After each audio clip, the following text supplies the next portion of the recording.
Here's how to contact Robinhood support on the app. So you're going to go to your little profile icon in the lower right, and then get up to your menu in the upper left. Now we're going to scroll down a little bit, and we should see here at the bottom Robinhood support. So when we click on this, you're going to be introduced to the Help Center, your support chats that you've already had, and then just disclosures.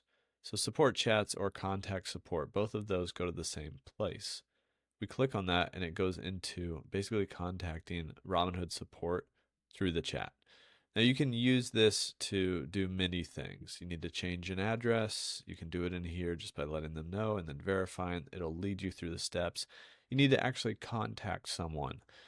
Type in here that you need to call an associate or chat with an associate, etc. You're going to get to that through this chat. Basically, Robinhood support starts with a chat and it can go wherever you need it to go from there. And then we're going to end that chat really quick. And the other button that you can press was your support chats. So when you click on that, you can see any of the different current support chats that you have going on. That's how you can contact Robinhood support.